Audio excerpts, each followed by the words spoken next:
Brian, the arrogant manager of a high-end Atlanta restaurant, prided himself on maintaining an exclusive atmosphere. On this particular night, the restaurant bustled with activity, the air thick with the clinking of expensive cutlery and the murmur of well-heeled patrons. As he surveyed the dining room, Brian's gaze fell upon a group that didn't fit his narrow vision of the establishment's clientele. Elijah, Simone, and their children had just been seated, their elegant attire at odds with Brian's preconceived notions. Without hesitation, Brian approached their table, his face a mask of forced politeness. "I'm sorry, but I'm going to have to ask you to leave," he said, his tone leaving no room for argument. The family looked up in shock, confusion etched across their faces. Elijah, maintaining his composure, asked, "May I ask why?" Brian, feeling the eyes of nearby diners upon him, fumbled for a response. "We have a dress code, and unfortunately, you don't meet it," he lied, gesturing vaguely at their impeccable outfits. Simone, her voice tight with anger, countered, "That's absurd. We're dressed appropriately." Brian, growing increasingly uncomfortable but unwilling to back down, insisted, "I'm afraid my decision is final. Please leave quietly." As the family gathered their belongings, other patrons watched in stunned silence. Some looked away in embarrassment, while others openly stared, their expressions a mix of confusion and disapproval. Brian, mistaking the silence for support, stood his ground as the family made their way to the exit. It wasn't until they had left that he noticed the hushed conversation starting up around the room, the sideways glances thrown his way. In that moment, Brian felt a twinge of doubt, but he quickly pushed it aside, telling himself he had done what was necessary to maintain the restaurant's standards. Little did he know, his actions that night would set in motion a chain of events that would challenge everything he thought he knew about himself and the world around him. After the incident at the restaurant, Brian sought refuge in a nearby bar, surrounded by a group of like-minded friends. As he recounted the evening's events, he tried to justify his actions, his words tinged with a desperation to convince not just his companions, but himself. "You don't understand," Brian insisted, swirling the ice in his glass. "It's about maintaining standards. We can't just let anyone in." His friends nodded, some in agreement, others in discomfort. One friend, Mark, spoke up, his voice cautious. "Brian, I get it, but don't you think you might have overreacted? They seem pretty well dressed to me." Brian bristled at the suggestion. "You weren't there. You didn't see how they didn't fit in." He trailed off, realizing how hollow his words sounded. Another friend chimed in, "Look, what's done is done. But you might want to be careful. This kind of thing can blow up these days." As the conversation shifted, Brian found his mind wandering to his childhood. He remembered his father's stern voice, warning him about those people and the importance of keeping to your own kind. At the time, those words had seemed like wisdom. Now they left a bitter taste in his mouth. He recalled a particular incident from his school days when he had befriended a black classmate, only to be berated by his parents. "We didn't raise you to mix with them," his mother had said, her disappointment palpable. Brian had quickly ended the friendship, desperate to regain his parents' approval. These memories, long buried, now surfaced with uncomfortable clarity. Brian wondered, not for the first time, if the beliefs he'd held so tightly were truly his own or merely echoes of his upbringing. The doubt gnawed at him, challenging the foundation of his identity. As the night wore on, Brian found himself increasingly distracted, his friends' voices fading into background noise. He couldn't shake the image of the family's faces as he'd asked them to leave, their shock, their hurt, their dignity in the face of his prejudice. For the first time, he allowed himself to consider that perhaps he had been wrong. The next morning, Brian awoke to a flood of notifications on his phone. His stomach dropped as he scrolled through social media posts, each one more damning than the last. A video of the incident, captured by a nearby diner, had gone viral overnight. The hashtag racist restaurant was trending, with thousands sharing their own experiences of discrimination.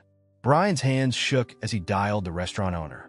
Before he could explain, the owner cut him off. "Brian, this is a disaster. We're being crucified online. Do you have any idea who that family was?" Brian's confusion must have been evident, as the owner continued, exasperated. That was Elijah Thompson, the tech mogul. His net worth is probably more than our entire street. As if on cue, Brian's phone buzzed with a news alert. Elijah and Simone Thompson were holding a press conference, announcing their intent to sue the restaurant for racial discrimination. Elijah's voice, steady and resolute, filled Brian's living room as he turned on the TV. "What happened to my family last night is not an isolated incident," Elijah stated, cameras flashing. "It's a symptom of a larger problem, one that we can no longer ignore. We're taking legal action not just for ourselves, but for every person who has ever been made to feel less than because of the color of their skin." Simone stepped forward, her eyes blazing with determination. "We want to send a clear message. This behavior is unacceptable and will not be tolerated. It's time for real change." Back at the restaurant, chaos reigned. Protesters gathered outside, their chants audible even through the closed doors. Inside, staff huddled in groups, their faces a mix of anger and fear. Some defended Brian, citing his usually fair treatment of employees. Others shared stories of subtle racism they'd witnessed but had been afraid to report. The restaurant's PR team worked frantically to draft a statement, but every version seemed inadequate in the face of the growing outrage. Cancellations poured in, and several high-profile regulars publicly denounced the establishment. As the day wore on, Brian found himself isolated in his office, watching helplessly as the empire he'd helped build crumbled around him. He knew he should be strategizing, planning his defense, but all he could think about was the look on Elijah Thompson's face as he'd asked him to leave. For the first time in his life, Brian was forced to confront the real-world consequences of his prejudices, and the realization was overwhelming. As Brian sat in his office, grappling with the fallout of his actions, a soft knock on the door interrupted his thoughts. Alex, a young waiter who had been working the night of the incident, hesitantly entered the room. "Mr. Harper, can we talk?" Alex asked, his voice trembling slightly. Brian nodded, too exhausted to maintain his usual authoritative demeanor. Alex took a deep breath. "I saw what happened with the Thompson family. And I think you need to know something." He paused, gathering courage. "I've worked here for 2 years, and I've seen how you treat people who look like me. It's not right, and it's not just about the Thompsons." Brian's defenses flared. "What are you talking about? I've always treated you fairly." "Have you?" Alex countered. "Do you remember last month when you passed me over for the head waiter position? You said I wasn't polished enough. But we both know what you really meant." The accusation hung in the air. Brian opened his mouth to argue, but found he had no words. Alex continued, his voice gaining strength. "I grew up in a neighborhood where people like you wouldn't even stop their cars. I worked hard to get here, harder than most of your staff. But no matter what I do, people like you always see me as less." As Alex spoke, Brian felt a shift within himself. He saw flashes of his own behavior, subtle dismissals, unwarranted suspicions, unconscious biases he'd never acknowledged. "I'm not here to attack you," Alex said, softening his tone. "I'm here because I believe people can change. But first, you need to see the problem." Brian sat in stunned silence, the weight of Alex's words sinking in. For the first time, he truly listened to a perspective so different from his own. He realized that his actions hadn't just affected the Thompsons. They were part of a larger pattern that had hurt people like Alex every day. I don't know what to say," Brian finally managed. "I never thought." Alex nodded, understanding. "That's the problem, Mr. Harper. You never thought about it. But now you have to." As Alex left the office, Brian remained motionless, his mind reeling. He'd always prided himself on being a good leader, a respectable man.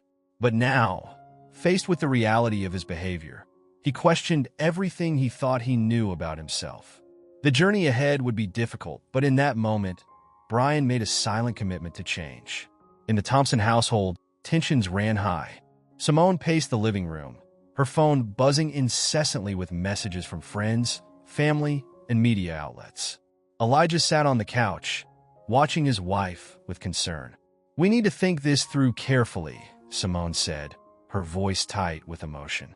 "A public lawsuit, it could change everything." Elijah nodded. "That's the point, isn't it? To make a change?" Simone stopped pacing, her expression torn. Of course, but at what cost? Our children will be in the spotlight. Our lives will be scrutinized. Are we ready for that? She sank into an armchair, the weight of the decision heavy on her shoulders. Memories of past discrimination flooded her mind. Subtle slights, blatant rejections, doors closed before they could even be opened. She thought of her children, hoping for a world where they wouldn't face the same battles. I've called Sarah, Simone said, referring to her sister. She thinks we should go forward with the lawsuit. Says it's our responsibility to speak up. Elijah leaned forward. And what do you think? Simone hesitated. I think she's right. But I'm scared, Elijah. This won't be easy. Just then, their daughter Maya entered the room. Mom, Dad, everyone at school is talking about what happened. They're saying you're going to be on TV. Simone and Elijah exchanged glances. This was exactly what they feared. Their private pain becoming public spectacle. But as Simone looked at her daughter's face, she saw not fear or shame, but pride and expectation. Are you going to fight them? Maya asked, her young voice filled with a wisdom beyond her years. In that moment, Simone's resolve solidified. She stood up, her decision made. Yes, sweetheart, we are. Turning to Elijah, she said, we can't let this go unanswered. Not just for us, but for everyone who's ever been in our position and didn't have the means to fight back. Elijah stood and embraced his wife. Together then? Simone nodded, her voice firm. Together. We'll see this through to the end, whatever it takes. As they began to discuss their next steps, Simone felt a mix of determination and apprehension. The road ahead would be challenging, but she knew in her heart that it was the right path. They had the power to turn this painful experience into a catalyst for change, and Simone was ready to take on that responsibility. The next morning, Brian called an emergency meeting with the restaurant staff. The tension in the room was palpable as employees filed in, their faces a mix of anxiety and resentment. Brian stood at the head of the table, his usual confidence noticeably absent. Thank you all for coming, Brian began, his voice strained. As you know, we're facing a serious situation. I want to address what happened and discuss how we move forward. A murmur rippled through the group. Brian took a deep breath and continued. My actions the other night were inappropriate. I made a mistake, and now we're all dealing with the consequences. Sarah, a longtime server, spoke up. With all due respect, Brian, this isn't just about one night. This has been building for a long time. Others nodded in agreement. Mark, the sous chef, added, we've seen how you treat certain customers differently. It's not right, and it's not good for business. Brian felt his defenses rising, but forced himself to listen. He realized this was the first time many of his staff felt safe enough to voice their concerns. Alex, emboldened by his earlier conversation with Brian, spoke next. We need to talk about the culture here. It's not just about you, Brian. It's about all of us and how we treat each other and our customers. The floodgates opened. Staff members shared stories of witnessing subtle discrimination, of feeling uncomfortable but unsure how to speak up. Some defended Brian, citing his professional achievements, while others argued that success didn't excuse prejudice. As the discussion intensified, Brian found himself at a loss. His usual tactics of asserting authority or deflecting criticism felt hollow in the face of his team's raw honesty. What do you all want from me? Brian finally asked, his voice barely above a whisper. The room fell silent. Then, unexpectedly, it was Alex who spoke. We want you to listen, really listen, and then we want you to lead us in making real changes. Brian looked around the room, seeing the faces of people he thought he knew well. For the first time, he realized how little he understood about their experiences and perspectives. Okay, he said, nodding slowly. I'm listening. Let's talk about what we can do to make this right. As the meeting continued, Brian felt simultaneously overwhelmed and oddly hopeful. The path forward was unclear, but at least now they were facing the problem together. In the weeks following the incident and the tumultuous staff meeting, Brian embarked on a journey of self-education and personal growth. He began attending local discussion groups on racism and inclusion, initially sitting quietly in the back, listening intently to stories that challenged his worldview. At first, Brian felt out of place, and defensive. The experiences shared by group members seemed far removed from his own life. But as he continued to attend, he started to recognize patterns in their stories, patterns that reflected his own behavior and the culture he had fostered at the restaurant. One evening, after a particularly intense session, Brian approached the group facilitator, a woman named Tanisha. "I don't know if I belong here," he admitted. "I'm the problem they're talking about." Tanisha smiled gently. "The fact that you're here, listening and trying to understand is a start. Keep coming. Keep listening." Encouraged by her words, Brian doubled down on his efforts. He read books recommended by group members, watched documentaries, and engaged in difficult conversations with friends and colleagues. As his understanding grew, so did his remorse. Brian realized the depth of the harm he had caused, not just to the Thompson family, but to countless others over the years. He knew an apology wouldn't be enough. He needed to take action. With trepidation, Brian reached out to Simone Thompson, requesting a meeting. To his surprise, she agreed. They met at a neutral location, a small cafe far from the restaurant that had been the site of their conflict. "Mrs. Thompson," Brian began, his voice shaky, "I want to apologize for my actions that night. I was wrong, and I'm truly sorry for the pain I caused you and your family." Simone listened silently, her expression guarded. When Brian finished speaking, she leaned forward. "Mr. Harper, I appreciate your apology, but I need to know, what are you doing to ensure this doesn't happen to someone else?" Brian shared his recent experiences, the lessons he'd learned, and his commitment to change. As he spoke, he saw a flicker of something in Simone's eyes. Not forgiveness, exactly, but a cautious acknowledgement of his efforts. "It's a start," Simone said finally. "But remember, this isn't about making yourself feel better. It's about creating real, lasting change." As Brian left the meeting, he felt a mix of emotions. Shame for his past actions, gratitude for Simone's willingness to listen, and a renewed determination to do better. He knew the journey ahead would be long and challenging, but for the first time, he felt genuinely committed to making a difference. Eyes, perhaps a blend of cautious hope and skepticism. She nodded slowly, considering his words. "Apologies are important, Mr. Harper, but they must be backed by action," Simone responded, her voice steady. "If you're serious about change, it can't just be about what you're doing for yourself. It has to extend to your business, your staff, and the way you interact with your community." Brian agreed, feeling the weight of her expectations. "I've started by having open conversations with my staff. We're working on implementing diversity training, and I'm reviewing our hiring practices to ensure we're fostering a more inclusive environment. But I know there's still much more to do." Simone leaned back in her chair, her gaze softening slightly. "It's a start, but remember, change is a process, not a quick fix. You'll need to stay committed to it, even when it gets uncomfortable." Brian nodded, absorbing her words. The meeting ended with a handshake, not of friendship, but of mutual understanding. As he left the cafe, Brian felt a mixture of relief and determination. He knew the journey ahead would be long and challenging, but for the first time he felt ready to face it. Back at the restaurant, Brian began implementing the changes he had discussed with Simone. The staff underwent comprehensive training on cultural sensitivity and bias, and Brian made it clear that discrimination of any kind would not be tolerated. He also began engaging with the local community, attending events and supporting initiatives aimed at promoting inclusivity. The restaurant slowly started to rebuild its reputation. It wasn't easy. There were still moments of tension, and not all customers were receptive to the changes. But Brian remained steadfast in his commitment, learning to navigate the complexities of creating a truly inclusive environment. In time, the restaurant not only regained its clientele, but also attracted a more diverse crowd, reflective of the city's rich cultural fabric. Brian's journey of learning and unlearning continued, with each day bringing new challenges and insights.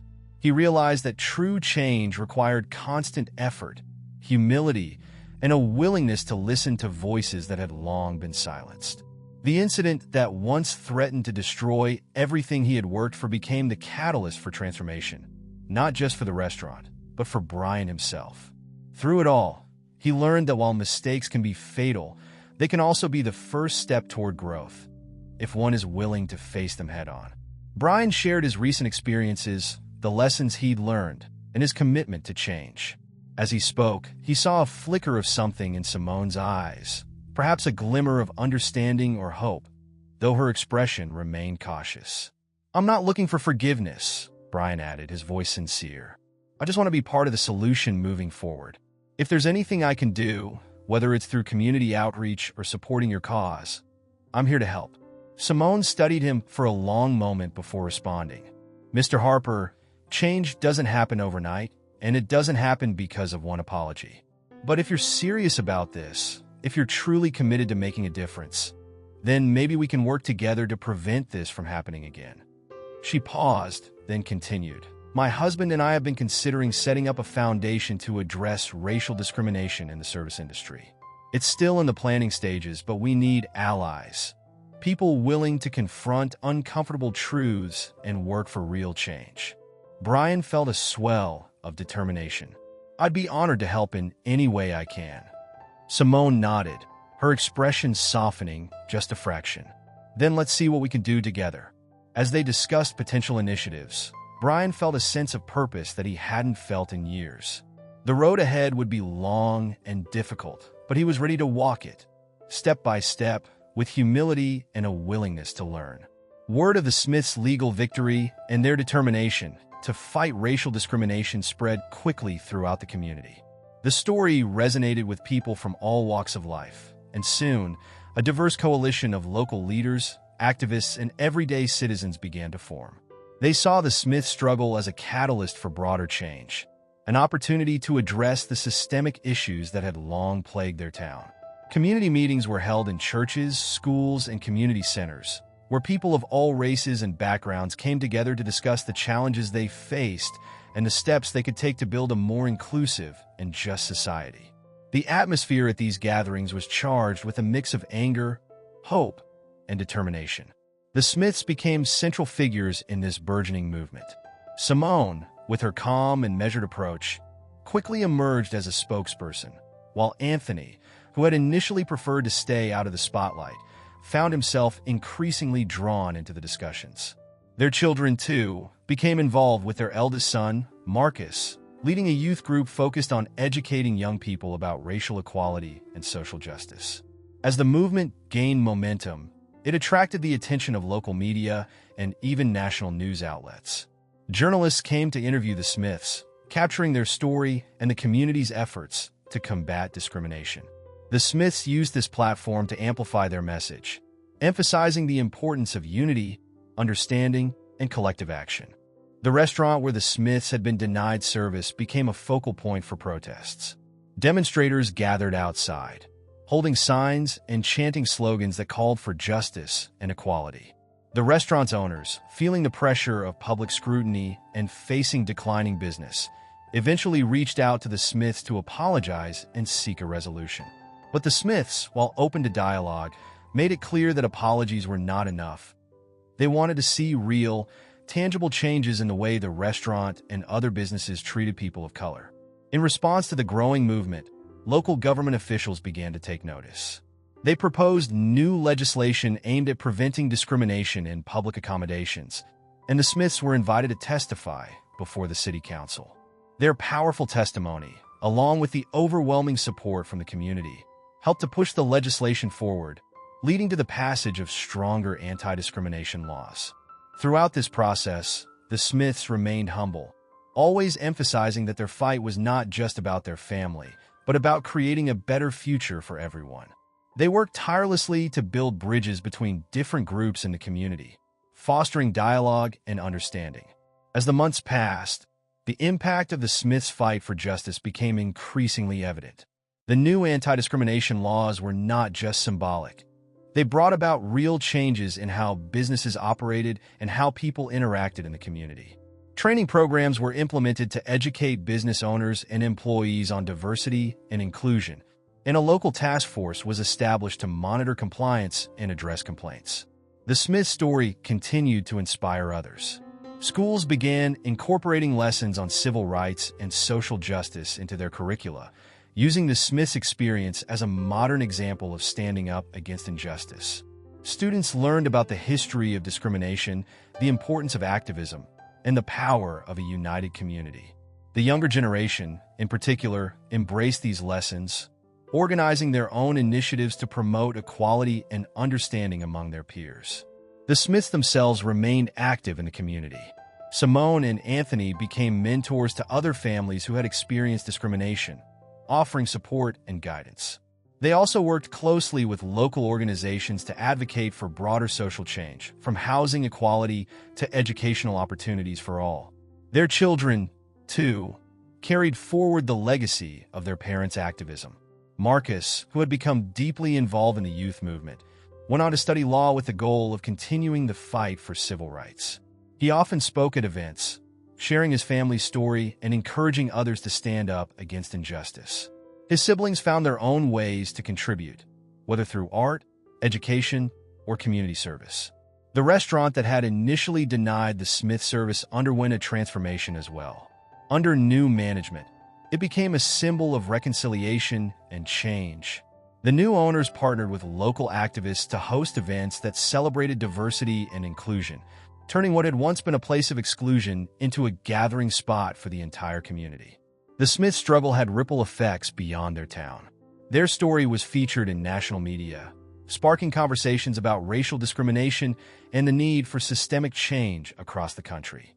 Activists in other cities drew inspiration from the Smiths' fight, using their story to galvanize support for their own efforts to address inequality. In the end, the Smiths' journey was not just about securing justice for their family. It was about building a better, more inclusive world for everyone. Their legacy was one of courage, resilience, and unwavering commitment to the principles of equality and justice.